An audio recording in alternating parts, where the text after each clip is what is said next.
O'Reilly. Are your wiper blades chattering, skipping, or squeaking? Don't let streaks or smearing on your windshield compromise your visibility. When it's time to replace your wiper blades, stop by O'Reilly Auto Parts and see our selection. Our professional parts people will even install your new wiper blades while you wait. Stop by O'Reilly Auto Parts today. O'Reilly Auto Parts.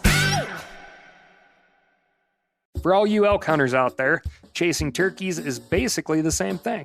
I know the reaction you just gave me, but don't knock it till you try it, and don't try it without OnX. The Hunt app will not only help you find new areas on public ground, but I use it to find out landowner info to get permission on private ground that I see birds on as well. OnX Hunt has a special offer for you. Use code CAL to receive 20% off your membership at onxmaps.com/hunt and find more birds this spring. I'm sure a lot of you guys remember the old ceremonial hunting tradition of eating the heart out of the first animal you kill. Meat from those organs are among the most nutrient-rich foods on the planet. You can get those same benefits your ancestors craved via convenient daily capsules from Heart and Soil. Find out more at heartandsoil.co. And remember, use code MeatEater for 10% off your purchase.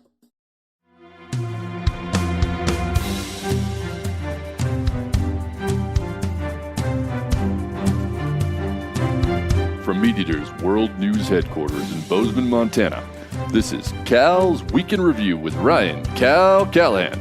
Now, here's Cal.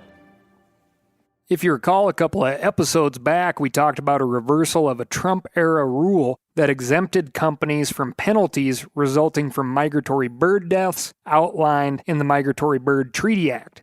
We used the example of the Gulf BP oil spill and how the fines that came out of that ecological disaster were used to restore marine and coastal habitats. Well, one of those birds from the Gulf oil spill, a brown pelican, made news the other day. This bird was originally found covered in oil in Louisiana. After it was cleaned up, it was shipped to a rehab facility in Georgia and banded with the tag 33Z. Eventually, it was released in that state in 2010. The state of Louisiana just reported that 33Z was just spotted back in the Sportsman's Paradise state, which is a flight of 700 miles, and boy are its wings tired. Just kidding. 700 miles is a day's work for an 8-pound bird that has a 7.5-foot wingspan. What's really impressive is a brown pelican can swim 3 miles per hour underwater before it's even old enough to be fully feathered. And it can hold over 3 gallons of water in its bill. That's a triple threat type of bird if you're counting. I'm not saying that taking a single brown pelican from Louisiana to Georgia is the premier example of how Migratory Bird Act mitigation dollars have been spent. An estimated 800,000 to 1 million birds were killed across 102 species due to direct exposure during the BP oil spill, so focusing on singular individuals is good. Landscape and ecosystem type focus is better. Do what's best for the flock, not just the fledgling, you could say. Even if that fledgling can swim 3 miles per hour almost out of the egg. Meep, meep. This week, we've got the war on wolves and grizzlies. But first, I'm going to tell you about my week.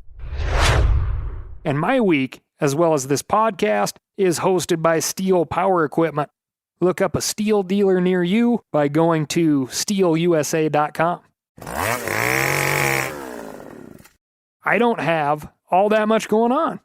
Got a new fancy, awesome pellet grill for barbecue season, which is year-round for me if I'm being honest. Got the Camp Chef Woodwind 24. Thing rips. Smoked some fish, grilled some mule deer, the usual. We just got back from a week of turkey hunting, about 45 minutes or so outside of the city of Grand Rapids, Michigan, where we hosted Austin, Jake, and Kevin, or Team Oklahoma, for the first ever TRCP Meat Eater turkey hunt. Austin won the raffle that raised a ton of money for conservation, and he brought his brother and childhood friend along. Isn't that sweet? It was a great trip. First timers got birds, You can't beat that. Old Steve and myself got blanked, no birds for us. However, old Giannis Patelis was kind enough to cook up a big batch of turkey schnitzel on the very last night we were there. We stayed up too late and ate well. It was fantastic. Now, in Michigan, I decided to climb a tree stand as there were plenty around, and like almost all of my tree stand sits, had I stayed long enough, I would have killed something. In this case, a turkey. But I don't sit well. I did make a post on the old Cal 406 Instagram handle in regards to legislation that will undoubtedly be law in the state of Idaho by the time of this recording, and that is, or was rather, State Bill 1211. This bill legislatively manages wildlife, which I am not a fan of. The state of Idaho is supposed to have an independent fish and game. This bill says, no, you're not. For instance, wolves are a big game animal in the state of Idaho, which was part of the agreement when wolves became managed by the state of Idaho. A big game designation basically means that there are seasons, legal means of take, as in how you can catch or kill one, and you have to have a tag to legally kill a wolf, and that there's going to be a mandatory big game harvest report. According to this bill, 1211, the wolf will still be considered a big game animal, so you will still need a tag, and you will still need to report your harvest, but it will now be legal to take that animal by any means that you would use to legally kill a coyote, which coyotes are considered a varmint in the state of Idaho. Varmints can be killed year-round. They can be legally taken in a variety of different ways, including several non-big game ways, which would include like the use of night vision scopes, which, you use at night. If I'm being honest, this doesn't really bother me, with the exception of the fact that all of this could have been accomplished through regulation, as in a change to the big game hunting regs, not legislation as in law. In fact, most of what's in this bill, if an individual wanted to go through the proper channels, could be accomplished prior to the bill becoming law. Currently in the state of Idaho, a hunter can get 15 over-the-counter wolf tags, a trapper can get 15 over-the-counter wolf tags, and a hunter-trapper can get a total of 30 wolf tags. Additional tags are available in depredation circumstances. Interestingly enough, under depredation circumstances, a person could be permitted to kill wolves at night with a night vision optic. Additionally, in the entire state of Idaho, the wolf season is almost year-round at either 11 or 12 months, if not on all lands, on private lands. Bill 1211 mandates that trapping be open year-round on private lands in all units, which is important because IDFG, Idaho Fish and Game, currently has some closures in place in areas that year-round trapping, specifically with snares, could cause unnecessary conflict. We'll get to why that is in a minute. The current length of the wolf season and the liberal tags are a reflection of the fact that wolf numbers are growing and trappers and hunters aren't that good at trapping or hunting them. Now that's a generalization, right? Through hunter harvest reports, which again is a benefit of the big game designation, in 2019, one trapper in the state actually managed to fill all of his 20 tags that were available at the time. Okay, so I just said 30 tags, now it's 20 tags. The 2019 season, it was 10 hunting tags, 10 trapping tags. So this person is the first person in Idaho state history to fill all available wolf tags, which, if you're listening, is a hell of an accomplishment. Write in, and I'll get you something. ASKCAL, askcal@themeateater.com. A handful of trappers outside of that person, maybe we'll call them the big 2-0, consistently break into the low teens. But we're talking about less than 10 individuals. And quick side note here, if you are a savvy wolf trapper, which is statistically the most effective way of killing wolves, your wolf hunting tags are valid to be placed on trapped wolves as long as there is a wolf hunting season open in that game management unit, and you are, of course, carrying your trapper's license and you've completed your wolf trapper education course. If you've done that, then you can use a wolf hunting tag on a trapped wolf. That's what I'm saying. As for wolf hunters, here's a for instance for you. I, myself, was one of those folks who was at kind of like the tail end of high school when wolf reintroductions were being discussed. I thought I would, naturally become a modern-day wolfer, have another animal to hunt, and this one in the heart of the cold winter when there was nothing else going on big game-wise. Despite always having tags in my pocket, I have yet to kill a wolf. I've seen them, I've called a few in, but I have never gotten a shot. Technically, a wolf hunter I am, but in practice, a bad one. And I represent the majority of wolf hunters, not the minority. To get another wolf hunter's perspective, someone who's much more serious than I am, I called a buddy of mine up in the Panhandle who is a self-proclaimed wolf hater and hunter who has decided to dedicate 15 days of each year specifically to wolf hunting. In 3 years, 45 days of hunting, and the purchase of a snowmobile for the specific use of wolf hunting, he has killed 2 wolves. And this dude can hunt and he can shoot very accurately a long, long way. He's a skilled marksman.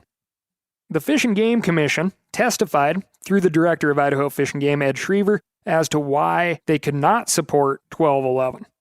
It would limit Fish and Game's ability to manage wildlife. Ed gave this example. In some units that have a heavy presence of hounds and hound hunters running bears, they limit the use of snares in those units during that part of the season. A classic user conflict situation. Under the wording of Bill 1211, Fish and Game can only limit the season, not the means of take, as the means of take are set by law now, not regulation.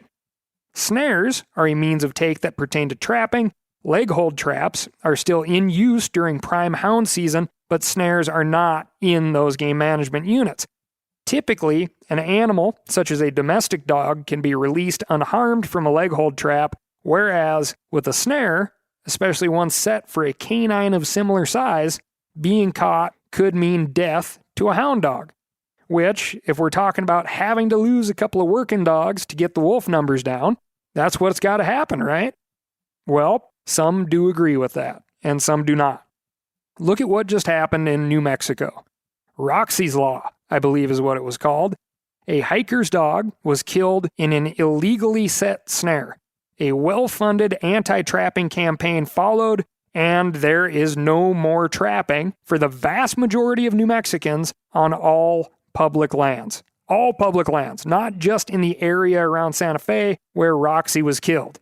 And if you were thinking, yeah, but not Idaho, I bet there were a lot of New Mexicans thinking the same thing. If forced into this situation, there could be a scenario in which the wolf trapping season would need to be shut down entirely in those game management units, and fewer wolves would be trapped, not more. You can see this would put IDFG in a hard place.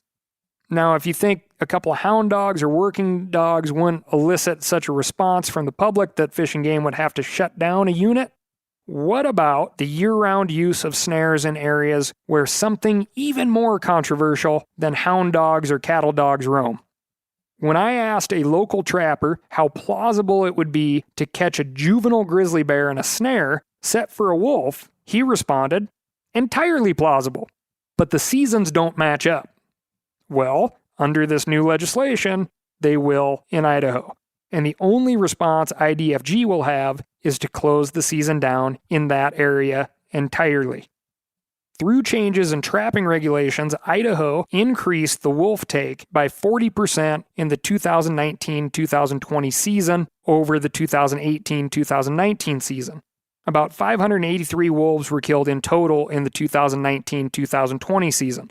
That number includes take from hunters, trappers, wildlife services, and there's a category that says other, which I'm assuming is some other sort of depredation or, known death. If Idaho has 1,556 wolves, which is the current math, a take of 583 wolves would represent roughly 30% decrease in total population, which is huge. And that, again, was done through regulation, not legislation. Now, this isn't going to be an apples-to-apples comparison to anybody who just wants to see wolves die, but If you compare big game numbers, right, this is a big game animal, if we reduced the deer population or the elk population, the bighorn sheep population by 30%, that would make everybody stop in their tracks. Through the history of the wolf in Idaho, you can see how regulations have changed to mirror the growth of the wolf population. First, limited units were open to the take of wolves only through firearms, only through hunting. There were no trapping seasons open. Those units had a quota or a cap on how many could be taken. Now, any hunter can buy more tags than they are ever likely to fill and use them almost throughout the calendar year in any part of Idaho. With Bill 1211, hunters and trappers would have the ability to purchase an unlimited amount of tags. But what would that accomplish? And again, that is something that could have been done through regulation. If you look at the trajectory of wolf tag availability, where it started to where it is now, unlimited tags could very well be something that was coming in the near future anyway. In the 2019 to 2020 season, over 40,000 wolf tags were sold. Again, 583 wolves were taken total. Some of those were not taken with tags, meaning there are some USDA numbers in there. The difference between 40,000 tags sold and 583 tags punched, to me, suggests that this is not a getting tags in the hands of people problem. So I'm going to circle back to the issue with this legislation. Wildlife management takes time. It's not a perfect science. Our state wildlife agencies have the best data available to them, and they are at times a bit behind the curve. If we were to set legislation every session that determined our wildlife management, we would inevitably end up years, maybe decades behind that curve. Think of the COVID years, for instance, or some other natural disaster. Are lawmakers going to focus on passing legislation for wildlife every session? Or are they going to focus on economic stimulus packages, infrastructure, and schools? This wolf legislation versus regulation is something I hope is limited to a singular event and not the start of a trend. I am all for killing more wolves. I am all for having wolves on the landscape, but I do not agree that regulating wildlife through legislation is the way. I do not believe that this legislation, and there is a lot more to it than I have mentioned here, such as increasing the amount of funding the Wolf Control Board has, and increasing the amount of opportunities they have to spend it. And when it comes to spending that money, this bill includes a very ill-defined group of people they can spend it on. But I do not believe we are going to see some giant reduction in wolf numbers. And keep in mind, the reduction that we're looking for is a magical number that is just an acceptable number of wolves, which is a moving target. My buddy up in North Idaho, that number for him is zero wolves. The Panhandle, by the way, is a region that has seen declines in elk numbers, absolutely without a doubt, in part by predation. Wolves, black bears, mountain lions, the occasional grizzly. There's a lot of critters that eat meat in the Panhandle. But, as always with conservation, there is seldom one thing to point to. For instance, the Clearwater North is the same place that at the time of Lewis and Clark was darn near denuded of game, a place tribes like the Nez Perce told white folks not to go to if they're looking for groceries. It wasn't until timber harvests opened up ground to sunlight blocked by old-growth trees, the Big Burn of 1910, in which over 3.25 million acres of timber burned in 2 days, the introduction of Yellowstone elk into Idaho in 1915, more fires in the 1930s. Only after all of that did we really start to see fantastic elk habitat in the Panhandle. Currently, timber management is, in comparison, non-existent, and we haven't seen a good ripping fire in a long time. Habitat will always be a piece of the puzzle. But I digress. The other number that may be acceptable is 150, which is the number of wolves currently allowed for in the Idaho Wolf Management Plan. I truly believe in order to do that, to get down to a 150 number, poison on public land and helicopters will be involved. And those two options are, in my opinion, only for the professionals. And if this Wolf Control Board is going to spend money on independent contractors, they better have a helicopter. O'Reilly Auto Parts are in the business of keeping your car on the road. O'Reilly Auto Parts offer friendly, helpful service and the parts knowledge you need for all your maintenance and repairs. I don't know if you stopped in at an O'Reilly lately, but I use one because we have one right not too far from my house. People there are super helpful. I don't care if I'm getting boat batteries, car parts, whatever. Love those guys. They got thousands of parts and accessories in stock, either in-store or online, so you don't have to worry if you're in a jam. The team at O'Reilly Auto Parts can test your battery for free, in or out of your car. If it needs to be replaced, they'll help you find just the right battery for your vehicle. If you need your windshield wipers replaced, a brake light fixed, quick service, they'll help you find the right part or point you to the nearest local repair shop for help. Whether you are a car aficionado or an auto novice, you will find the employees at O'Reilly Auto Parts to be knowledgeable, helpful, and best of all, friendly. The professional parts people at O'Reilly Auto Parts are your one-stop shop for all things do-it-yourself auto. You can find what you need in-store or online. Stop by O'Reilly Auto Parts today or visit us at O'ReillyAuto.com/meateater. That's O'ReillyAuto.com/meateater. For all you elk hunters out there, chasing turkeys is basically the same thing. I know the reaction you just gave me, but don't knock it till you try it, and don't try it without OnX. The Hunt app will not only help you find new areas on public ground, but I use it to find out landowner info to get permission on private ground that I see birds on as well. OnX Hunt has a special offer for you. Use code CAL to receive 20% off your membership at onxmaps.com/hunt and find more birds this spring. Now, a lot of you guys are familiar with the old hunting tradition of eating, some organ, the heart or a chunk of liver off the first animal you kill. I had that when I was a little kid, and it was a big deal. Organ meats were always prized by frontier people who knew the importance of getting a lot of different minerals and nutrients. And as often is the case, those guys were onto something, because organs are among the most nutrient-rich foods on the planet. And you can get the same benefits your ancestors craved via convenient daily capsules from Heart and Soil, made exclusively from regeneratively raised, grass-fed, and finished cattle. Heart and Soil's unique freeze-drying process means all those important nutrients are trapped in, ensuring you experience every one of the benefits of nature's superfood in a clean, convenient, taste-free capsule. Find out more at heartandsoil.co. And make sure to use code MeatEater for 10% off your purchase. That's heartandsoil.co. Use the code MeatEater. So this is happening, right? This legislation is happening. So how will we know if this wolf legislation works? Well, it's going to be tough. Idaho, as discussed here previously, is also opening up more mountain lion opportunity in the state. Maybe more people will take advantage of black bear hunting in the state and be successful this spring and fall. The folks who do go out and chase lions might actually kill more this winter instead of just chasing them around.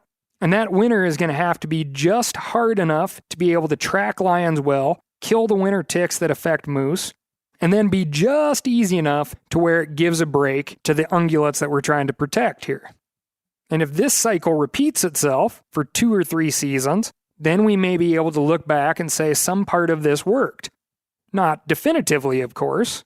Could have been the more bear harvest or the more lion harvest, or it could have been the fact that we had an easy winter or an easy spring. Or maybe it was that big ripping fire that took out the pickup, stick, deadfall, and dark timber that all the wolves were hiding in anyway and turned it into thousands of acres of feed. The scary part is, this legislation is flying in the face of a steady, measured reaction from wildlife professionals, which is slowly working with the hope of instant success. So what happens if the wolf numbers are not magically lower next year? Do we see more legislation? And if you want to play the fear game, what happens if we get more severe legislation, this carries on for another 2 or 3 seasons, and we overcorrect so hard that all the camera traps, radio collars, and aerial surveys turn up less than 150 wolves? Do we then have to watch our hunting rights go back out the door as they become relisted and relegated to federal control? We have to sit and watch those wolf numbers climb all the way back up before we get to hunt them again? Now, this has been a long opinion piece here, folks, but to bring it back home, wildlife management is not exact enough to be legislated, which is why I prefer it to be regulated. Moving on, and just for simplicity's sake, we're going to stick with the great state of Idaho. Looks like we might have a serial grizzly bear poacher in Fremont County. Fremont County sits in the eastern tip of the state near Yellowstone. Idaho Fish and Game officials recently announced that sometime between March 15 and March 23, a sow was shot multiple times near the Pole Bridge campground around Island Park in the Targhee National Forest. If you watch that Cal in the Field episode, this is exactly where we were. Fish and Game officials went looking for the bear after her tracking collar sent a mortality signal, and they discovered her body partially submerged in the Little Warm River. The bad news didn't end there, as the officers then located the bear's den, where they found her dead cub, who had apparently starved to death. This follows 2 other recent grizzly bear poaching cases in the same area. 2 boar grizzlies were found shot in the vicinity last fall, one in September and one in October. Bear poaching is actually pretty rare in North America compared with other regions of the world, especially Southeast Asia, where bear claws and other trophies are highly sought after. From 1983 to 2002, there were only 8 verified instances of grizzly poaching across Idaho, Montana, Washington, and British Columbia, which makes this recent rash of poaching particularly strange, especially because the motivation doesn't seem to be the desire for meat, hide, claws, or heads. Is this recent poacher angry over growing numbers of bears in the area and their continued protection under the Endangered Species Act? Sort of a spotted owl type focusing of bad feelings on a particular emblematic animal? Or some people's powerful drive to flout any restrictions that conservation laws put on people? That speculation is less important than the concrete here and now. If any of you out there have information that could help Idaho Fish and Game find the responsible party, contact the Upper Snake Region Office, 208-525-7290, or Citizens Against Poaching at 1-800-632-5999. You can also go online at idfg.idaho.gov/poacher. If your tip solves the case, you could end up with $50,000. That's $50,000, which would go together very nicely with a clean conscience. Remember, poaching is stealing, and it's stealing from all of us, especially those of us who were living in the state of Idaho when we actually got to apply for the singular grizzly bear draw tag, and I want that opportunity again. People like this are setting us back from being able to legally hunt these things. Moving on, only a couple miles up the road, to some very tough news from a couple weeks back, when wilderness guide and photographer Carl Mock was mauled to death by a 410-pound male grizzly bear while Mock was fishing north of West Yellowstone, Montana, near Baker's Hole Campground at the western edge of the park. Mock's Instagram is chock full of the many spectacular photos he'd taken of bears, wolves, foxes, weasels, and other animals in the GYE since 2016. In his last post from 2 days before the attack, Mock joked that he'd been able to get one particularly close-up grizz photo because, quote, "I smelled like I'd been catching trout all day." I think most of us who spend a good amount of time in grizzly country have told similar jokes, but no one wants the irony to be quite that stark. Mock's dominant hand was, quote, chomped up from trying to protect his face and neck. His bear spray had been deployed, although we don't know exactly when. Amazingly, despite a punctured skull, Mock had the fortitude to distance himself from the bear and make 2 phone calls directing in first responders who were able to extract Mock while the bear let his continued irritability known. It was the following day, a Friday, the investigation day, that the bear was killed and ultimately a moose carcass was found. The bear, who was a suspect at the time, didn't back down from attempts by a mixed group of 7 park rangers, Montana Fish, Wildlife, and Parks officials, and 1 dog to haze him away. After discharging 8 cracker rounds, which are shotgun shells loaded with like M80 type firecrackers, the bear was eventually killed at a distance of 20 yards as it charged the group. Mock died of a stroke that resulted in brain death on Saturday. In order to get the Baker's Hole Campground back open safely, the moose carcass was stuffed with explosives and blown up, which is a, believe it or not, common practice. This turns a big concentrated bear attractant that will stick around for a while into a bunch of very small attractants that get gobbled up by birds, squirrels, and bugs. Not recommended to try that one at home with your trash cans. The conflict between Mock and this particular bear seems to have been fairly quote-unquote natural. That is, a ravenous bear emerging from hibernation, aggressively defending a moose carcass nearby, which is the kind of thing that could have happened to an unlucky fisherman 500 years ago on the exact same spot, long before Yellowstone became what it is today. Mock was described as a serious outdoorsman, a real mountain man by his father, and fiercely loyal by his employer Jerry Johnson of Backcountry Adventures. Interesting note out of the Billings Gazette, Carl was an organ donor, and his heart, liver, kidneys, and pancreas were removed to help those in need of aftermarket parts. Sounds like a stand-up guy. If you do a quick search, you'll find a GoFundMe page to help with Carl's expenses. Guides don't typically have much in the way of insurance. Remember that the next time you go out on a snowmobile tour or a day of fishing. As we used to say, you can always tip over, but you can never overtip. That's all I've got for you this week. Thank you so much for listening. Remember, you can always get a hold of me by writing in to ASKCAL. That's AskCal at themeateater.com. And most importantly, tell me what's going on in your neck of the woods. And last but not least, I really do want to thank the great folks at Steel for their support of Cal's Week in Review.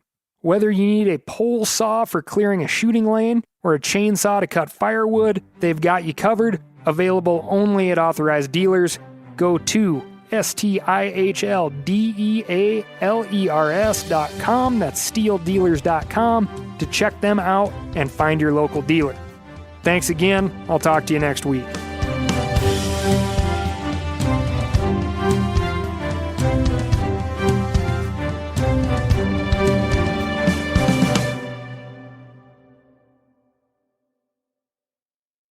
I'm sure a lot of you guys remember the old ceremonial hunting tradition of eating the heart out of the first animal you kill. Meat from those organs are among the most nutrient-rich foods on the planet. You can get those same benefits your ancestors craved via convenient daily capsules from Heart and Soil. Find out more at heartandsoil.co. And remember, use code MeatEater for 10% off your purchase. Outdoor adventure won't wait for engine problems. Things like hard starts, rough performance, and lost fuel economy are often caused by fuel gum and varnish buildup. Seafoam can help your engine run better and last longer. Simply pour a can in your gas tank. Hunters and anglers rely on Seafoam to keep their engines running the way it should the entire season. Pick up a can of Seafoam today at your local auto parts store or visit seafoamworks.com to learn more. That's seafoamworks.com to learn more.